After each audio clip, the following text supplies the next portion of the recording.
Lors d'un premier épisode psychotique, c'est-à-dire de la présentation de symptômes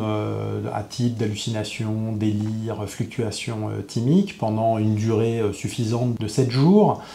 il est indispensable de réaliser un diagnostic différentiel, s'assurer qu'on n'est pas dans un contexte d'une pathologie mimant l'entrée dans une schizophrénie par exemple. Et pour cela, il convient de mettre à disposition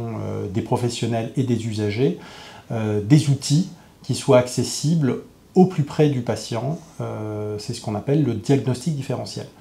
C'est dans ce cadre que le projet Prédipsy a été soumis au Fonds d'innovation organisationnelle en psychiatrie. C'est un projet pluridisciplinaire qui vise à rendre accessible un examen d'IRM, d'imagerie cérébrale, standardisé pour écarter un certain nombre de diagnostics différentiels du premier épisode psychotique au plus près des patients, c'est-à-dire sans les obliger à se déplacer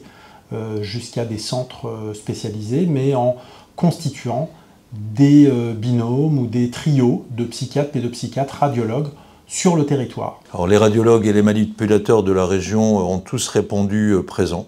et ils se sont vraiment impliqués dans l'IRM pour le premier épisode, avec évidemment cette volonté de faire le diagnostic différentiel qui est possible par l'IRM. Donc, ils ont été rencontrés, tous les radiologues, tous les manipulateurs des centres, à la fois publics et libéraux, et ils se sont impliqués dans une formation par webinaire qui a permis de bien comprendre les enjeux de cette IRM en psychiatrie. Et vraiment, on a eu une évaluation très positive et on tient à les remercier très sincèrement. Grâce à l'énergie et à l'enthousiasme de l'ensemble de nos partenaires, radiologues, psychiatres, pédopsychiatres et au soutien de la Fédération régionale de recherche en santé mentale, nous avons déjà ouvert une dizaine de centres